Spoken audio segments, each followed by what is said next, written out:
DeMeco addresses the quarterback situation. Fights continue, and a depth chart is released. Plus, Jalen Pitre on the running backs. The position battle's still up in the air, and the Miami Dolphins, they're coming to town in 2 days. Lots to talk about in the locker room.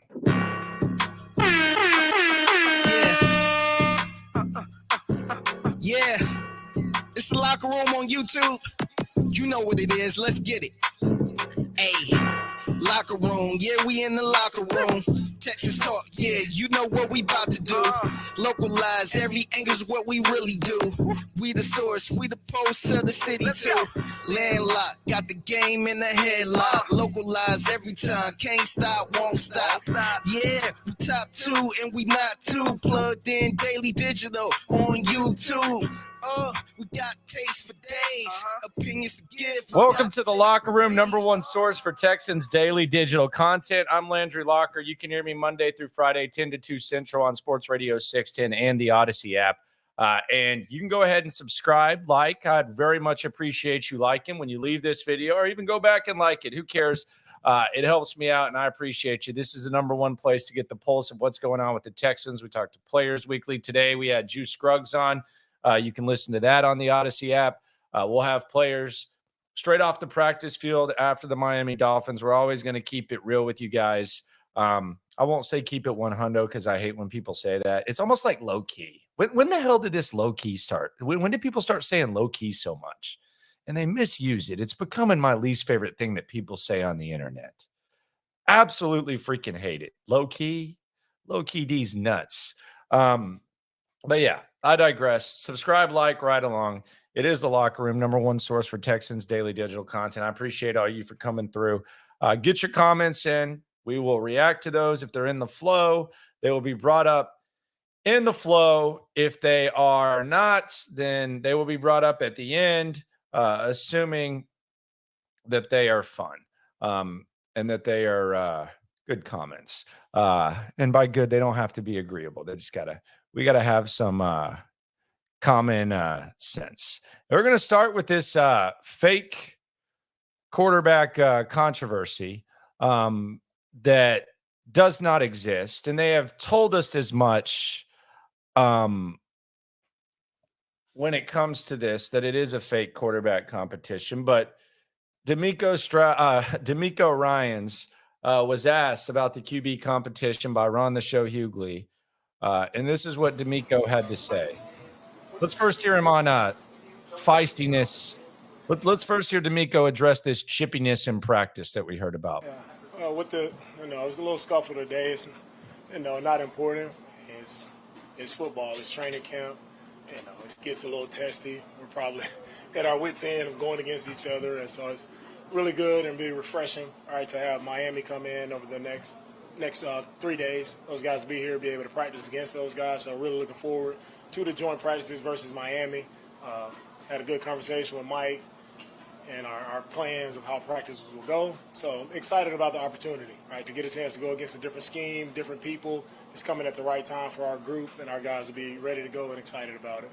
Then he gets the array of questions. So what's it going to be like to finally hit somebody else? What's it going to be like to you guys got to be tired of hitting each other. What's it like whenever you finally get to hit somebody else? I think I've heard that question like 600 times this week. Let's hear DeMeco, though, on the QB competition.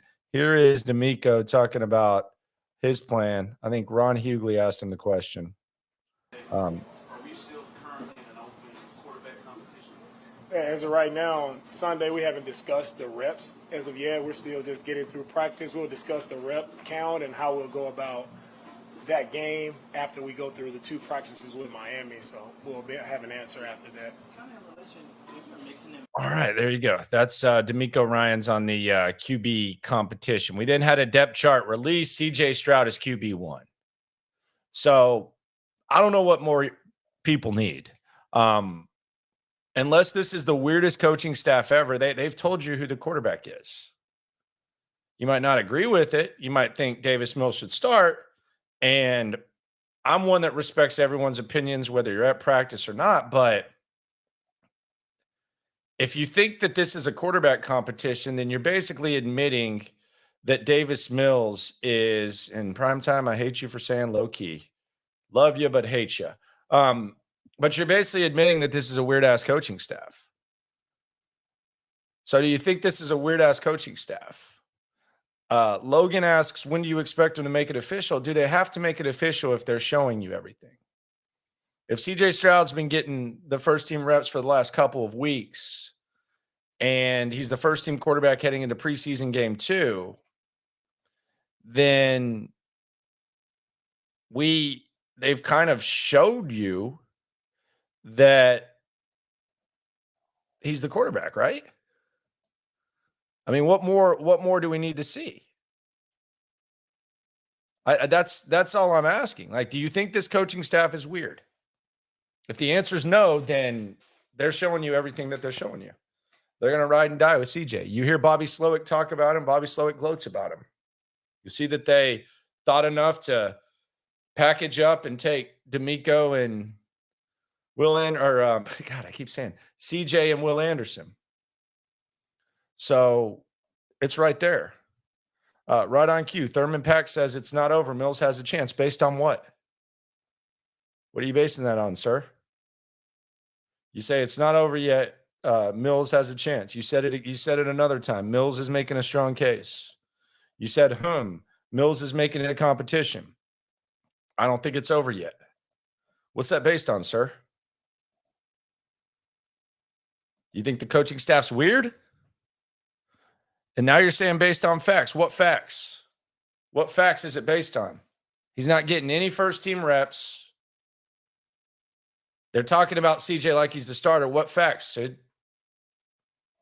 See, that's the kind of stuff that I just want you to explain. Like, what facts? What facts are you basing that on?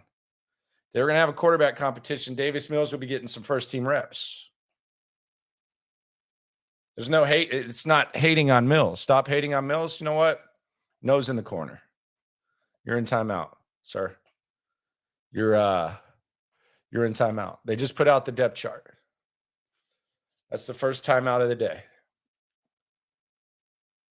So we'll see what happens with CJ. Davis Mills is having a really good camp. There's no hating.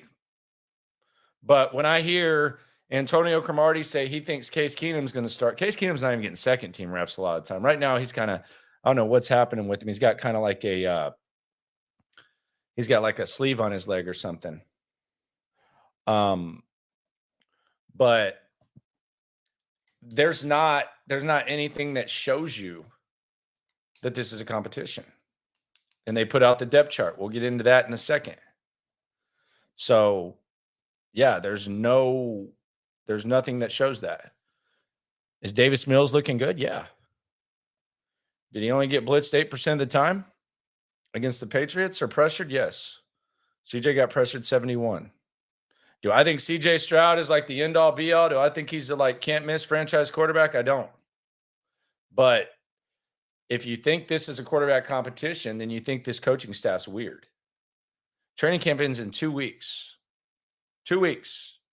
We've watched CJ Stroud take every first-team rep for 2 weeks. We've heard Bobby Slowick talk very highly about him. We saw them use a number 2 pick and then trade and get Will Anderson. However you want to look at that trade, you can do that. We've had Laramie Tunsil say that he wants CJ Stroud to be QB1. We've had Titus Howard say that he's QB1. Jalen Pitre rides to practice with him. You've had Shaq Griffin say the whole team's behind him. So what are we basing it on? I have no idea what we're basing it on. I respect everyone's opinion. I can deal with anyone saying, hey, you're a dumbass. Davis Mills should start. Or Case Keenum should start. Or MJ Stewart should start. That's an opinion. I think there's too much of this when people talk, and this is why I think conversations get lost. You can say whatever the hell you want, opinion-wise. Got to respect opinions. But don't say an opinion and then say it's based on fact. I honestly think I think the most important thing that every radio person, every journalist, I know I'm getting in a soapbox today, but hey, we got an off day tomorrow. Got some more content coming out for y'all later on in the week. I've been brick factorying too, which is like when Gucci Mane, before he went to jail, you just stack up videos because I'm supposed to have a baby on Sunday. That's the due date. So I'm not going to leave y'all out when it comes to content. I'm stacking up stuff that's going to be timely, still going to do as many lives as I can, but I'm doing all that. But I think opinion and fact should be like a common, like a common exercise. I don't think it's as common as it once was. I think people have just gotten to where they just want to argue without actually like discussing. Like before the draft, I like Bryce Young. You like CJ Stroud. Okay, let's talk about it. Oh, you like Anthony Richardson. I don't like Anthony Richardson. Why? Let's talk about it. But the facts, here's the facts and the opinions about CJ Stroud. And we'll get into the depth chart in a second. Here's the facts and opinions. Opinion is I think CJ Stroud should start, or I think Davis Mills should start.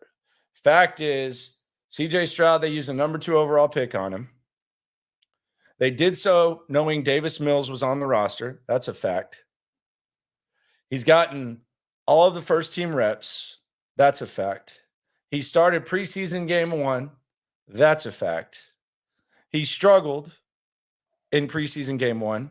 That's a fact. Bobby Slowick still came out the next day and told me and other media types that he thought that CJ Stroud handled everything perfectly and that it was a correctable mistake. That's a fact. He still got the first team reps after that in the 3 practices since. That's a fact. And he got named QB1 in the depth chart. So that's where we're at. That's the fact. That's it. I don't know what's up with Case Keenum. Maybe he needs some rest. Case is the emergency guy, though. So we'll see what happens. Trading Davis Mills, I wouldn't do that. I think he's too good of a backup. I think he's a valuable part of this football team. I like Davis Mills. I'm not a Davis Mills hater. I'm not a Davis Mills truther. I'm not a Davis Mills hater. I'm not even a CJ Stroud truther. But I don't think that with what Davis Mills makes, with how good he's looked in camp so far, I don't think trading Davis Mills makes sense. I just don't think that makes sense. I'll get to the Dolphins questions at the end. I'm marking it. Appreciate those appreciate you folks for coming through. Appreciate the congrats on the baby. I know the sleep schedule is going to be jacked up. I always think it's funny when you talk to someone about having the baby and they're like, you just have no idea what you're in for. It's like, I mean, I'm not saying it's easy. I'm not saying it's not going to be like the hardest thing, but I kind of have a decent idea, right? Like, I know what happens. I know what they do. I know I'm going to get some curveballs, but I have a decent idea what I'm in for. Is it going to be tough? Yeah, probably. Yeah, I will not do one while she's in labor. Real talk about that. IM brings up an interesting thing, and I think this is a really good point right here. CJ has to show up against the Dolphins. Yeah, I do wonder. Like, if let's just pretend and let's just play here. Let's say CJ has an awful week of practice, and let's say CJ looks awful in the preseason game. Do they reevaluate the situation? Is it fluid? That would be interesting. I honestly think that they're riding and dying with CJ. It almost feels like they're trying to get. I don't want to say that they're trying to set him up to look bad, but they're blitzing him in practice. When he makes mistakes, it seems like they almost like it. Like, it's almost like they don't glorify it, but they don't hate him making mistakes. Yeah, and my thing is, like, even if it were a small possibility, don't you think that Mills would be getting some first team reps? That goes back to, like, is this a weird coaching staff type of thing? That's what I mean, that's the thing I would ask. Like, is it a weird coaching, like, is this coaching staff weird? That would be my question. Britton asks, where the Mills fan coming from? Or are they CJ haters? We won 3 games last year with Mills. I don't know. I think there's a lot of people who fairly say that Davis Mills did not have the ideal situation last year. And both things can be true. You cannot have the ideal situation, and then you can still show signs that you're probably not the guy. It was a 3rd round pick. Like, were people in Jacksonville saying, Gardner Minshew should start over Lawrence or something? Like, was that a thing? Is that, I mean, I don't, well, the team sucked. Might as well start him. Like, is that the thing? Because 9 times out of 10, whenever you're drafting first or second in the draft and your quarterback the year before played, and let's say you take a quarterback, like 9 times out of 10, it's going to be the case where, well, that's a crappy team because they're drafting it that high in the draft. Bad teams draft that high in the draft. So does that mean that I just don't understand the dialogue. Pretty wild. Non-low key. Appreciate you. Non-low key. So we'll see what happens with it. Appreciate all the love on the thing. I agree with Jeremy. It's okay to pull for Davis Mills and CJ at the same time. Yeah, I don't know that anyone's rooting against Davis Mills. Some might. And I mean, I think that's understandable too. Like, I mean, if you watched that last year, it was annoying. And quite frankly, if you're a fan and you're a Texans fan, this is where you kind of got to empathize with fans.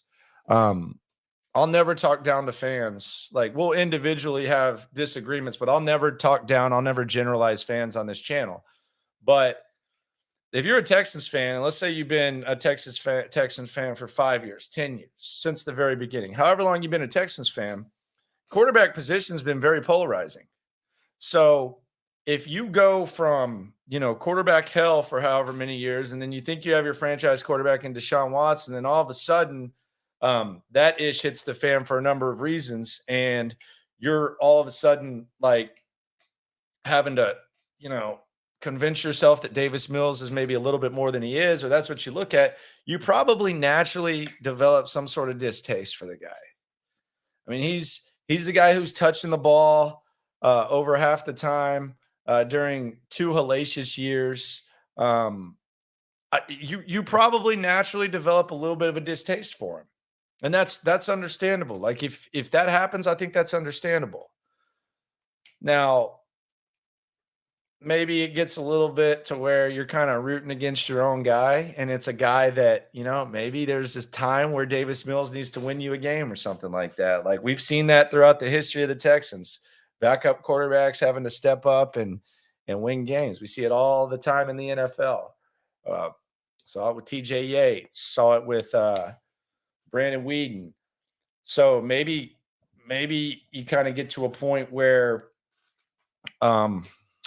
you're rooting against the guy. But I mean, I understand some people, feeling that way about Davis Mills.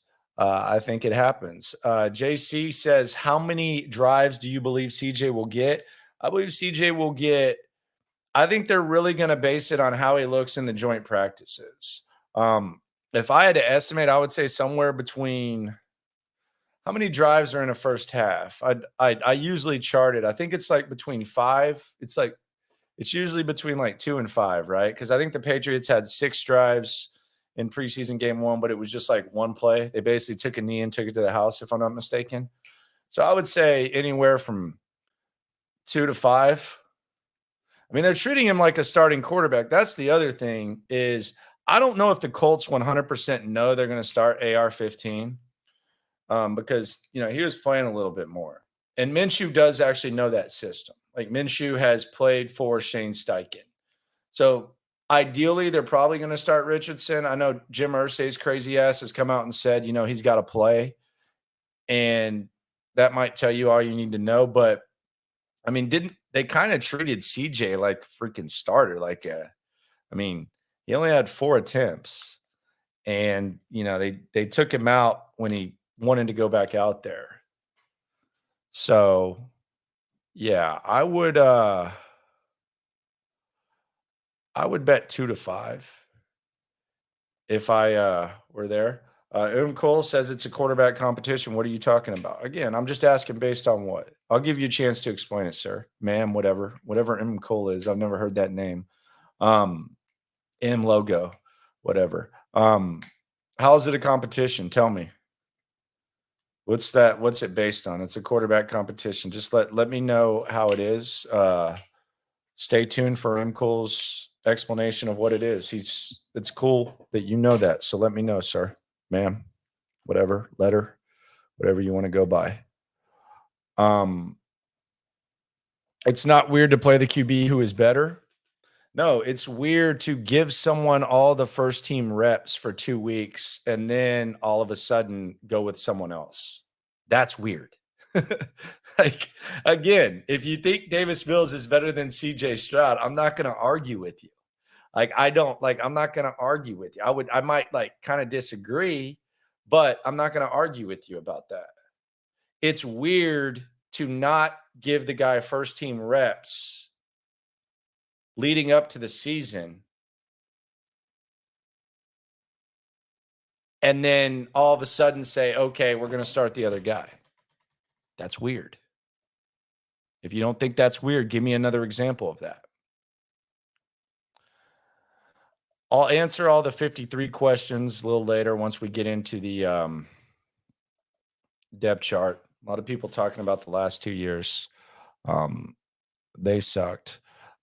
James says Chris Long had Will Anderson on. I'm actually going to play that tomorrow. Some of it, the best of, on the radio program, which you can hear 10 to 2 Central Sports Radio 610. Can go back to and listen to stuff. Had Juice Scruggs on. Going to have players straight off the practice field after Miami. So join in on that. The Tom Savage Deshaun thing. Yeah, that was always interesting because the argument about Savage was, well, he knows the system. That was the thing there. Mills is learning a new system there. So yeah, there's that.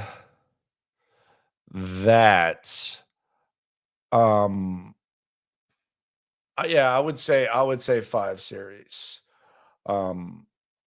Young Costa bringing up the situation. To any honest Texans fan, the last couple of years have been exactly what they should have expected. No cap space, no draft capital, QB situation being what it was. We were going to suck. Trust the process. I disagree with that, my friend, and I was here for all of it. Here's why I would disagree. And I get what you're saying. Like on the surface, you had $75 million dead cap last year. You didn't have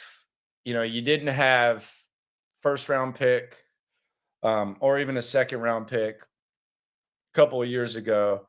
And quite frankly, your roster was ass. So I get what you're saying there.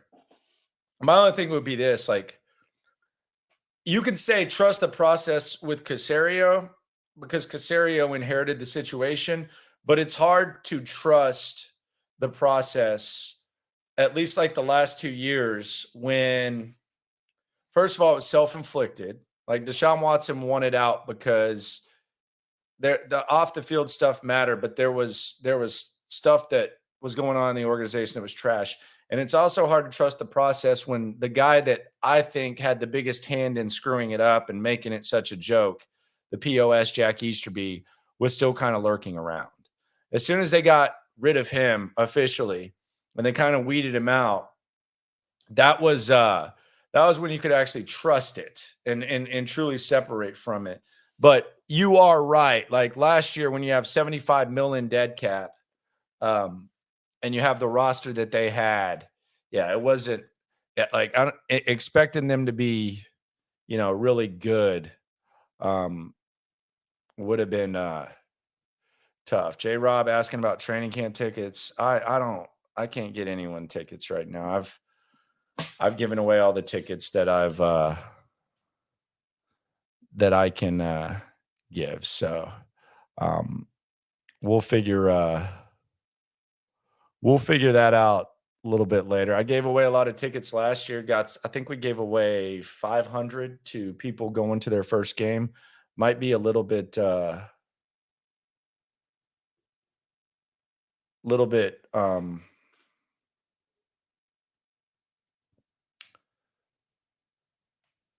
harder to get tickets now, because I think a lot of people might have desire in going to the game.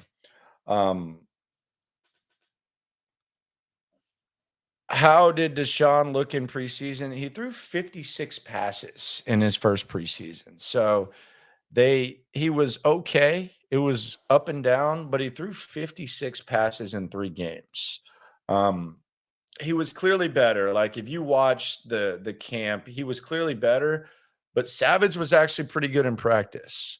I remember at those practices, Tom Savage was very good in those practices. So it was a little bit, you know, different um, with that. Shout out to 713 Sports coming through. Ruben, photography, content, all that. Shout out to 713, my guy. Let's get into this depth chart. So the Texans put out their depth chart. CJ Stroud is QB1. And this was after DeMeco said what he said. Let's just kind of take a look at this and see what's going on with the depth chart. We'll start at the top, obviously. The biggest news, CJ Stroud, he is your quarterback. Running backs, as expected, you got the top 3 right there. Dare is probably going to have to special team his way onto the squad. Andrew Beck, he's good. He's, by the way, back at practice. The receivers, you can circle these 4, Woods, Brown, Dell, Collins, and then you can circle Hutchinson and Mechie. I don't think any of these other guys are threats to really make the squad. Maybe you can keep some of these guys around, whether it's Sim, Humphreys, Bachman, but you're there. Tight end, you're set. Shrek, I do wonder if he's going to be the 3rd guy.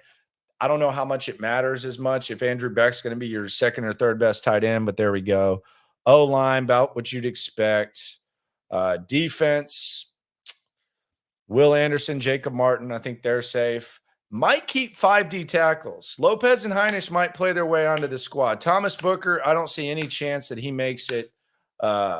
Maybe you're able to slide him into the practice squad, but might be in a situation where we're talking 5 tackles. Heinisch has looked good in games. Lopez has looked fine. Ridgeway, Rankins, Collins might be a 5 DT thing. Grenard and Hughes safe. Harris, Perriman, Cashman, To'o safe. I don't see how Christian Kirksey makes this squad, but I also don't know about Garrett Wallow. So maybe that's somewhere where they're pushing, the waiver wire. Maybe they like the versatility of some of the other guys. That's interesting. Nickelback, you're about as good as you could possibly be there with King and Tavier. And then the corner depth with Stingley, Steven Nelson, Shaq. You can move Mason outside. You're good there.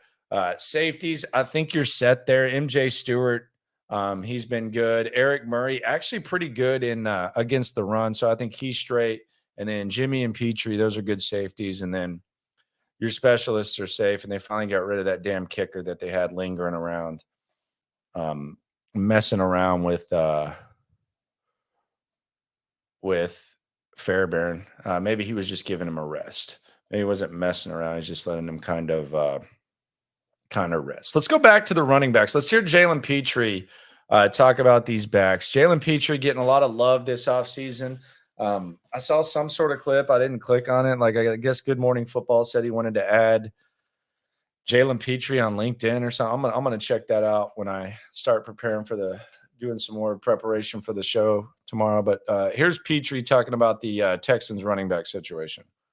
Physicality and what they've been able to do as camps build and been able to throw on pads sometimes. Yeah, I would say we have a versatile group. A group of running backs that can run the ball mean and aggressively, a group of running backs that can catch the ball out of the backfield and run a bunch of different dynamic routes. So, it's exciting to go against those guys on a daily basis, and they keep guys like me in the back end honest because at any moment, they could burst through or, something could happen. So, I'm glad that we have a good group of backs, and, I know they're going to have a good year.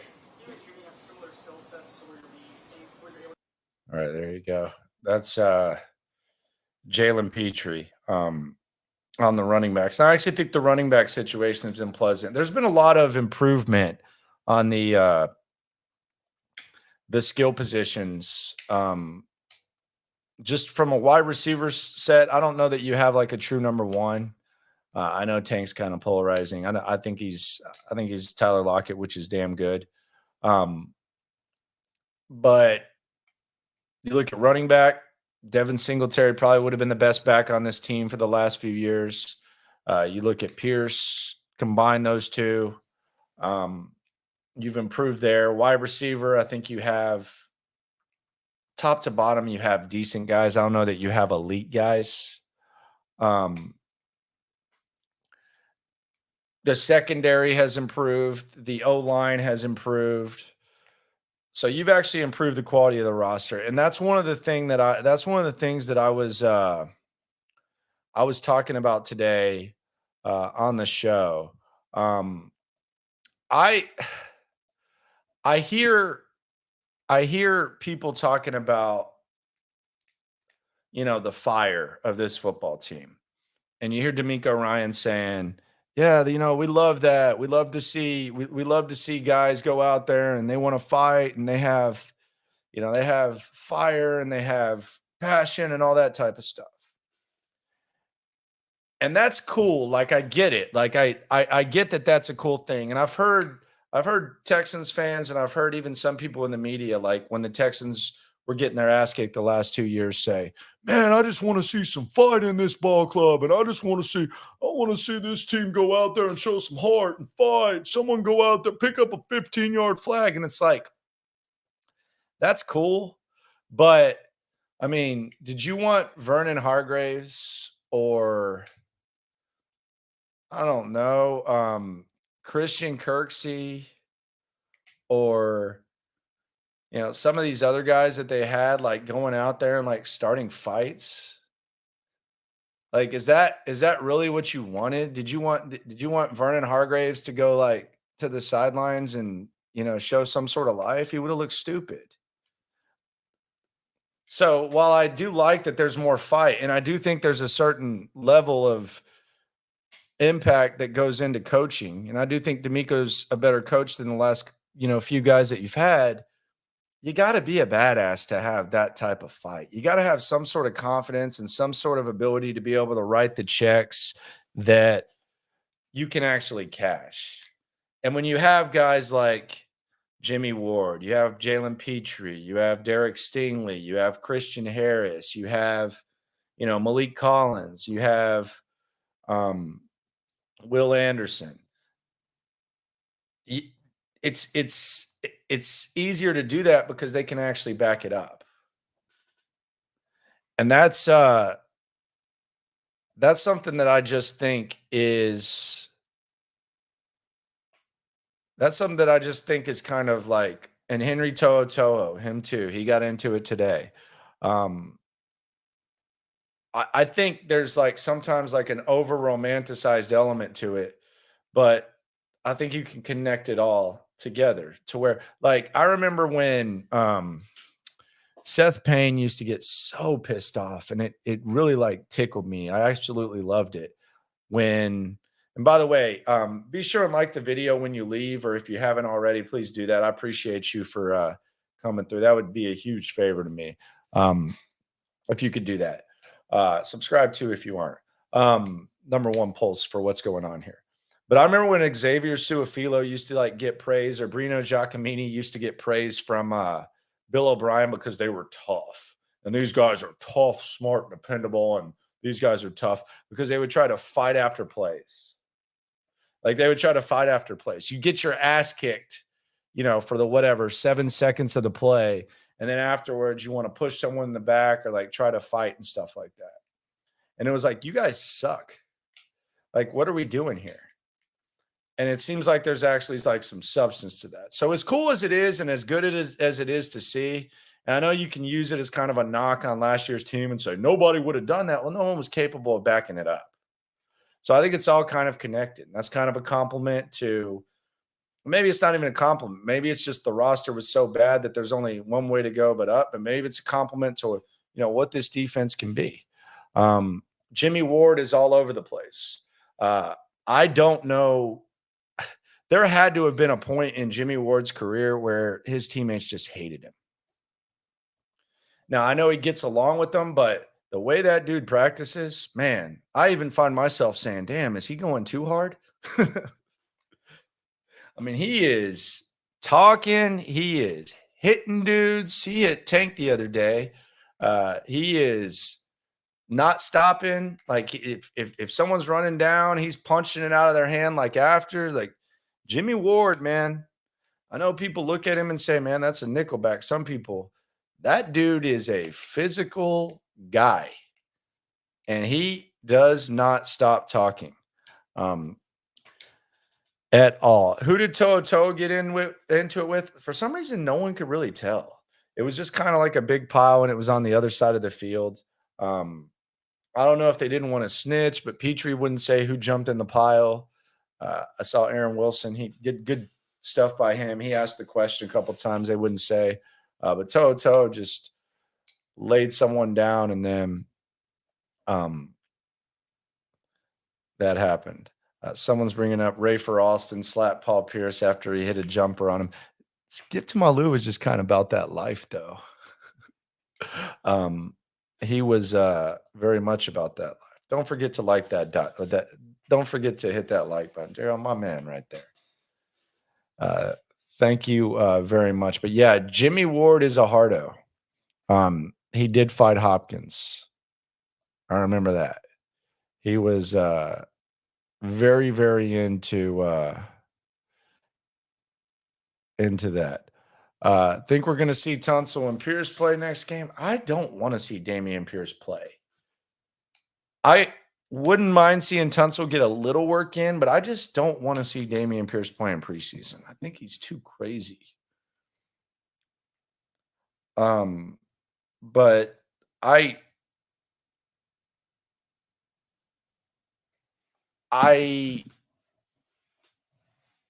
would like to see Tunsil for a quarter or something like that. Someone said it was Chase Winovich jumped on the pile. Shocker. Y'all can go back when he came back. There was actually a picture. I said that the chances of fights happening just increased with Chase Winovich coming in there. So, yeah, I guess it was Winovich.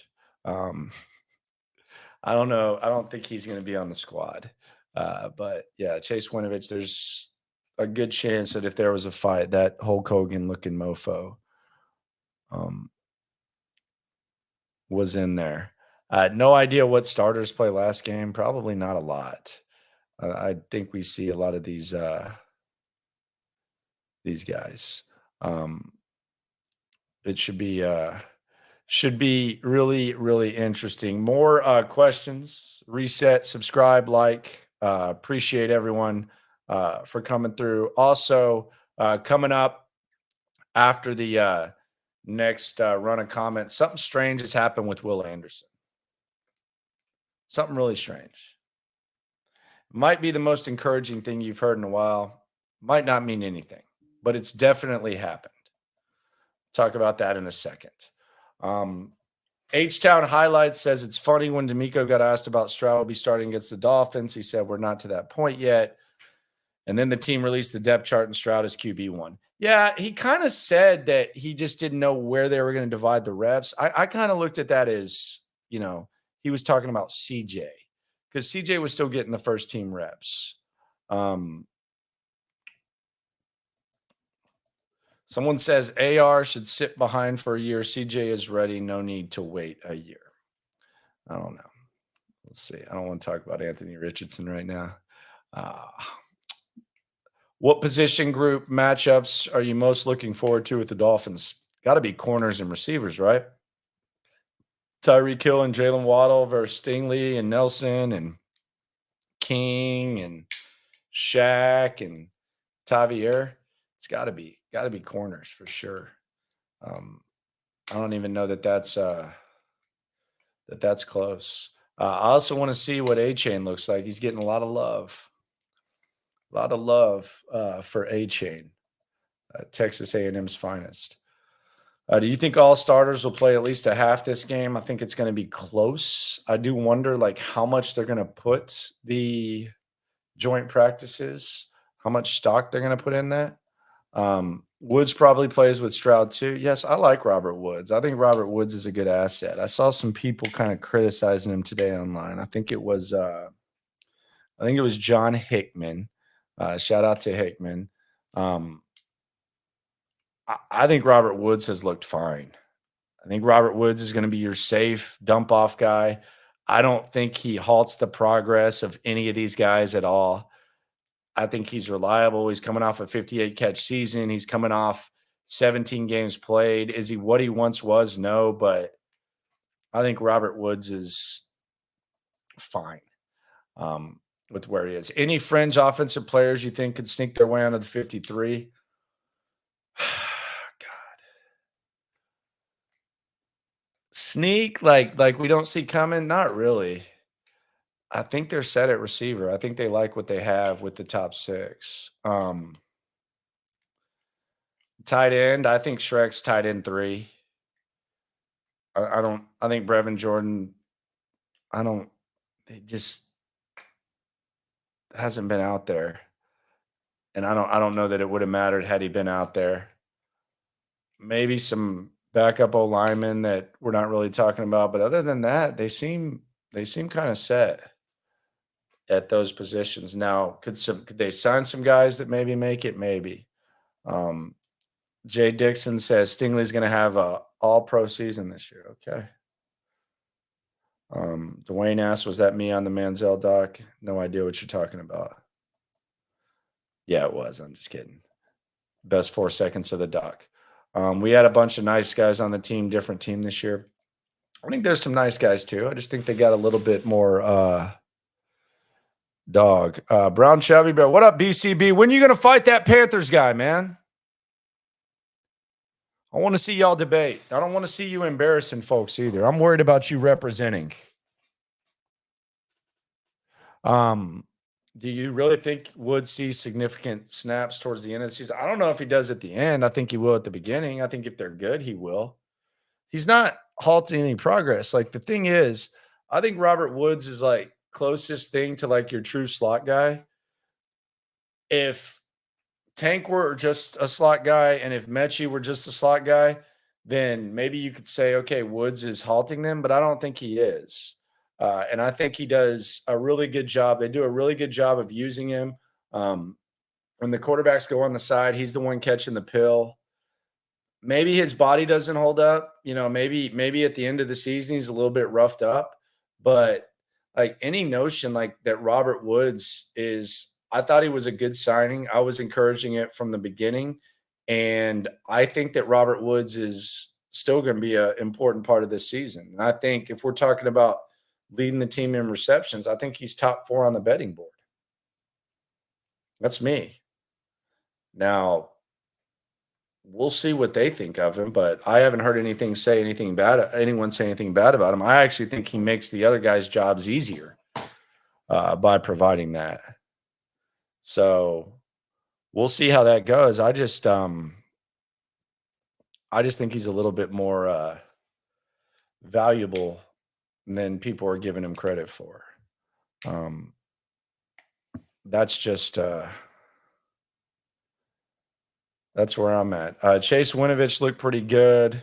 And the DT, we just signed Khalil Davis. He also has a twin brother in the league that's pretty good. Khalil Davis is a mean-looking dude. I just don't know if the numbers line up. I would love to see him, somehow make it through and be able to hang around. I just, the way that Heinisch has looked and the way that Lopez has looked and what they expect from Ridgeway. And I'm one of those guys where if they're sending him to the podium, that's kind of a hint of what they think about him. Ridgeway was supposed to be there the other day. I just don't know that there's going to be enough numbers for Davis. Although, yeah, he looked pretty good. He looks pretty nasty. Winovich, I don't know that he brings enough to the table, especially in comparison to like Jacob Martin. But we'll see. I don't know how they're going to play the numbers. It'll be kind of interesting to see how they play the numbers.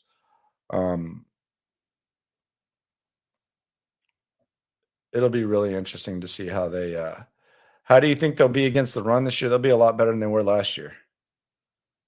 I know that's for sure. No doubt about that. Blue Boy, I don't see Woods being very productive. That's fair. Look, I mean, he's father time coming off the torn ACL, although he played every game. I mean, you would ideally like to see other guys produce better, but I don't think he's like a progress stopper. You know what I mean? It's not like a running back position where, most of the time that guy's only going to be on the field. Like you can put 2 to 5 wide receivers on the field. So very productive. Like, am I going to sit here and say he's going to have 80 catches? No. But yeah, I don't worry about that. Brown Chubby Bear says he would take that Panthers fan. I think he would take you to the woodshed in a debate, honestly. I'd be worried about you, man. I'd be rooting for you, sir. I think he would take you down pretty badly. That dude's got some humor, man. You might just get mad at him, start yelling. Your Jalen Pitre jersey on the hanger in the background.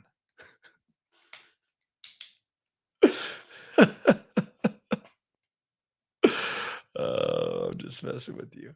Is Woods on a 2-year? Yeah, but I mean, you know how that works. Like that's nothing. Like it's year to year. With that, I could see wide receiver being something they're gonna figure out. JM, reason for the Perry signing? They need another arm. DeMeco said it. They needed another arm. Maybe he'll be like the week 3 preseason hero. Case is also nursing a little something. So you got to figure that out.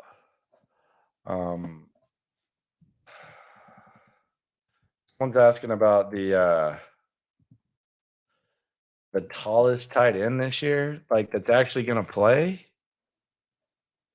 Is that what you're asking? Man, these are things that you can look up, sir. Who's the tallest tight end this year? Quitoriano's like 6'6", isn't he? I think Quitoriano is like 6'6", if I'm not mistaken. He's a big bastard. I don't know. Like we're like nose to nose. I think they might be being generous with that 6'6". I'm 6'5.5". Yeah, they have him listed at 6'6". Shrek's 6'5". Dalton Schultz is 6'5". So yeah, tight ends are pretty big, 6'4" and up. Beck's a little bit shorter than them. But yeah, he will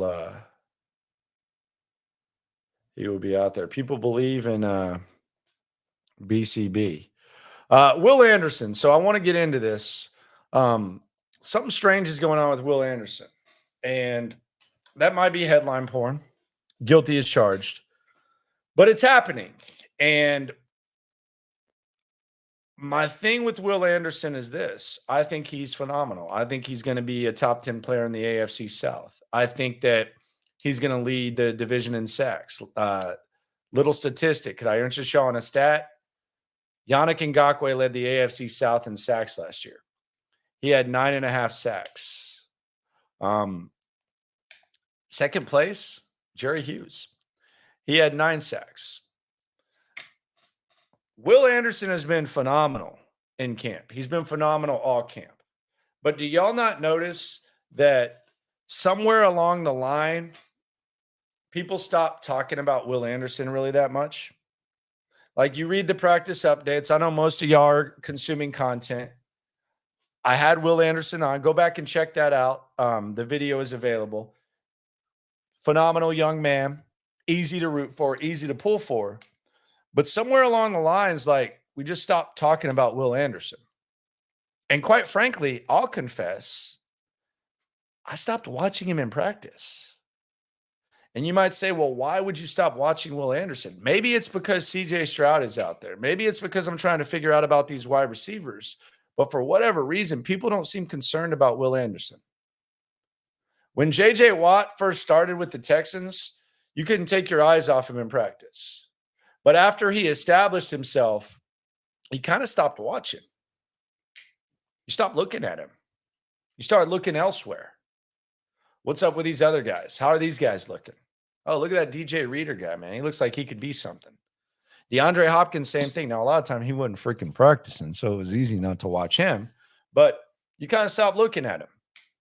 Like the last 2 years, Laramie Tunsil, he's been one of the best tackles in the league. How often do you hear people talk about Laramie Tunsil? You don't, because you're not worried about him. You barely talk about him. Now, there's plays that Will Anderson makes that they're impossible to avoid. The sack in period 3 a week and a half ago or whatever, and every once in a while he does that. But it almost feels like people feel so good about Will Anderson that not even worried about it. That's me. But do y'all not notice that we don't hear as much about him? He's had an awesome camp. Like, if you told someone to just go out there and chart everything Will Anderson does and they had a report, it would look like an A+ report. But in a very short time, Will Anderson has started to get covered when it comes to practice the same way that J.J. Watt did. I'm not saying he's J.J. Watt. I'm just saying it's the same type of thing. Speaking for me, and I'm speaking for the content I see. Same way that DeAndre Hopkins did. Same way that Laramie Tunsil does right now. That's a good thing. Might not mean a damn thing, but it is definitely a thing, and I think you can notice that. I think Will Anderson's going to be phenomenal. I think they're going to use him right. Austin asks, is he low-key? He is not low-key. I will not say that, but I do notice that it's just kind of happened. And the national media, they don't talk about Will Anderson, but when they do, what do they say? They talk about how freaking great he is. Sometimes you just draft a sure thing. And that's just kind of what happens with Will Anderson. They're treating him pretty well. You're not hearing a damn thing about Will Anderson, whether he's out there or not. But whenever you do take the time to look, dude's making plays. So that's just kind of an observation that I've had, that I've kind of noticed. I'm not worried about Will Anderson at all. I think he's going to be freaking great. Like, really great. I think he's going to be damn good.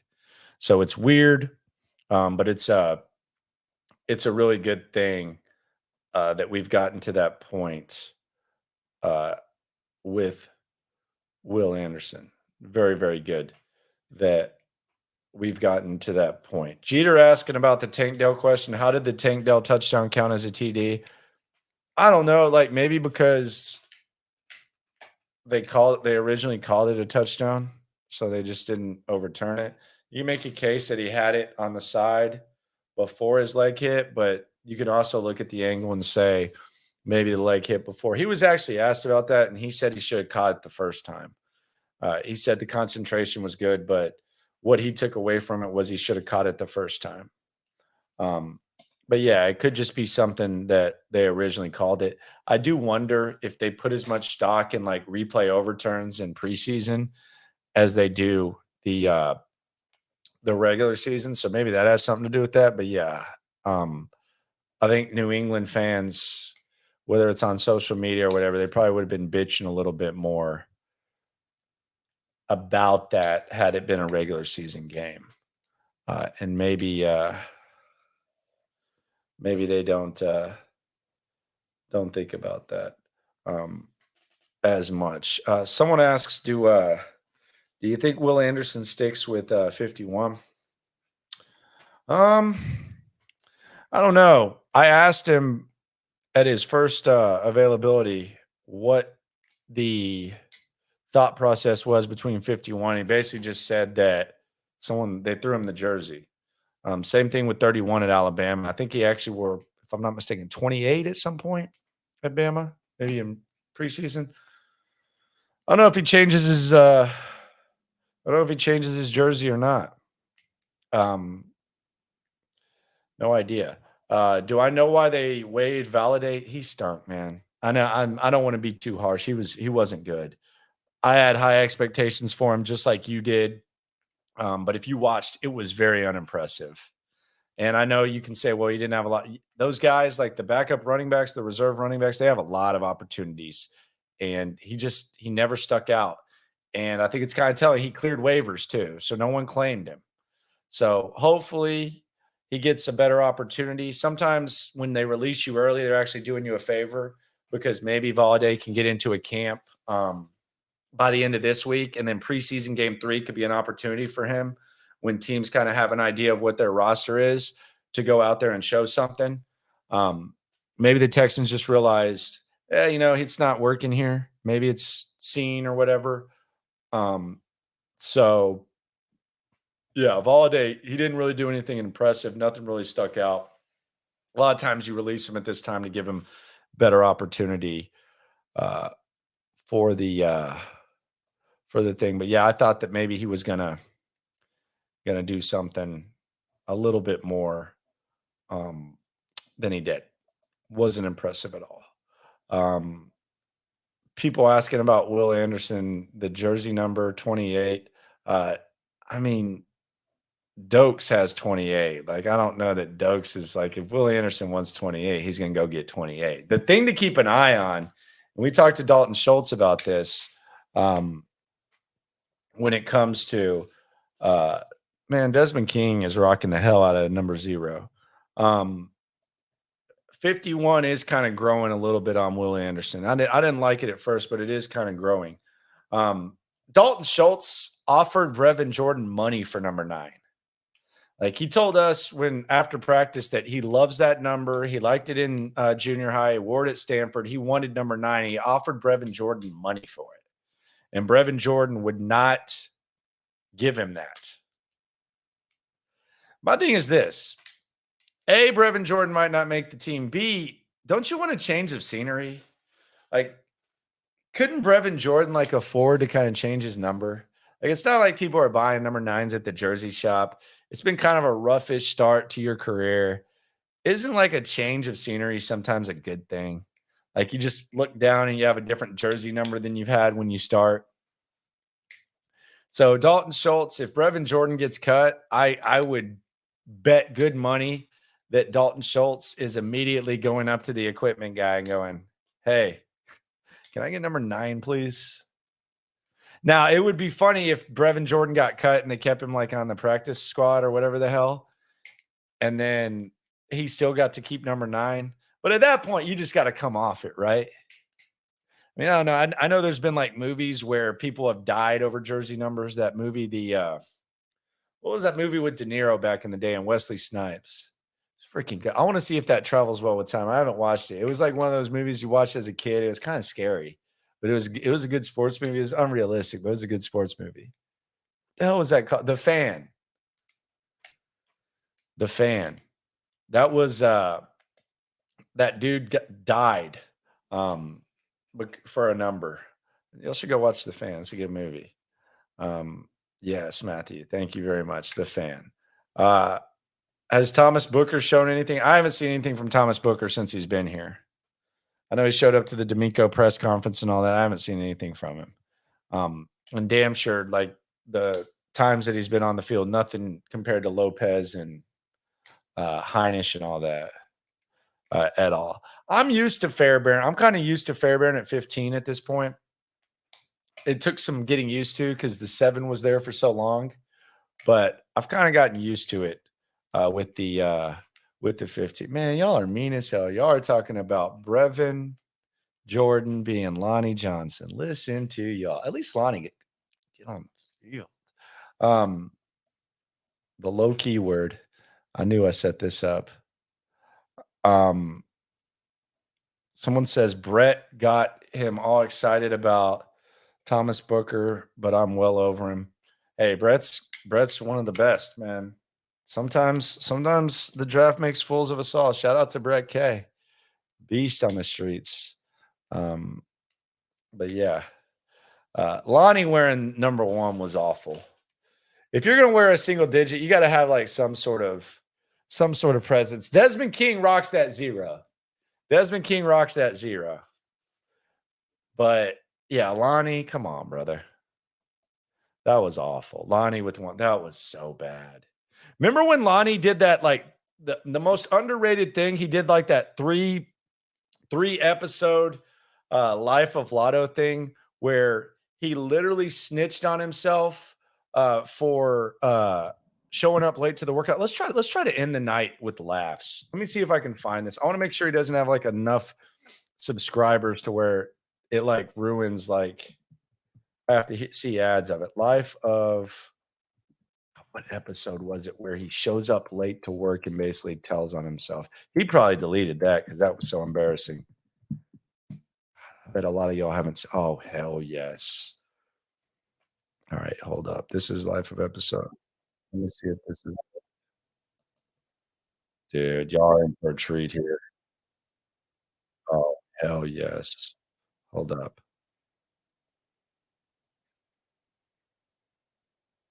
Oh, yes. All right. So, oh my God, I can't believe it. We're in for a treat here. You're about to laugh your asses off. Appreciate everyone for coming through. Be sure to subscribe and like. So Lonnie Johnson, it only lasted 3 episodes, but he did a documentary that was so weird. Like he was talking about, yeah, man, Justin Reed got y'all should just go back and watch this if you want to laugh. But he's basically talking about, yeah, man, Justin Reed, you know, he got paid with the Chiefs, so now it's time for me to figure out what I'm going to do. And he had these guys following him around. And watch this. He's showing up to work out. And keep in mind, he's editing this. This tells you all you need to know about Lonnie Johnson. This dude shows up to work out after standing up one of the most successful trainers in town. And just watch this. I can't believe this made the cut. Watch this.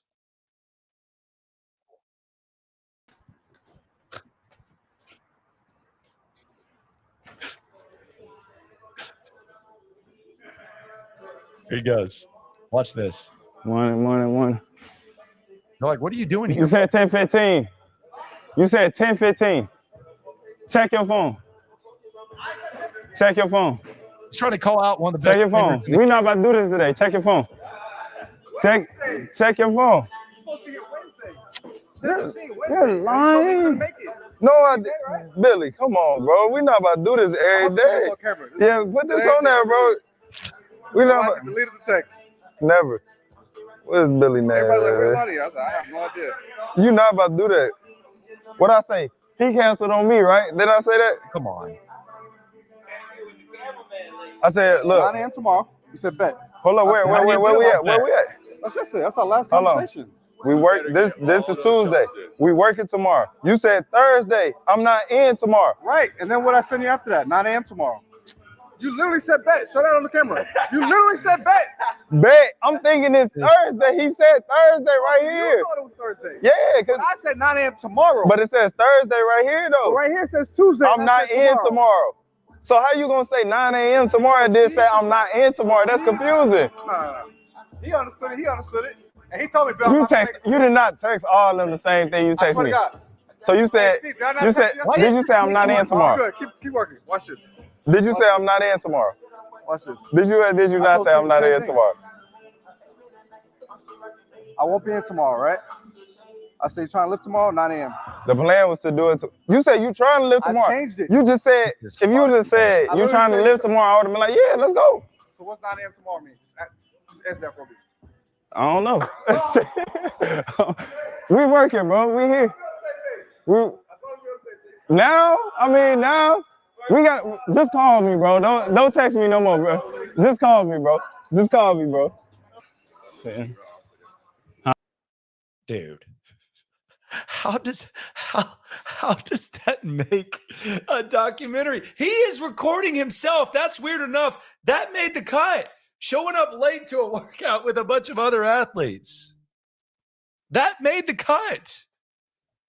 This dude's trying to stay in the league, and he has a documentary. It only lasts 3 episodes. He stopped after he got cut and then sent to the Chiefs or whatever. He got traded for whatever peanuts. Bro, that is one of the most underrated, funny-ass videos ever. We played it on the show all the time. That was tough, man. That's a damn trainer. And that's one of the best trainers in town. A lot of people work out with him. Texans current and past. God.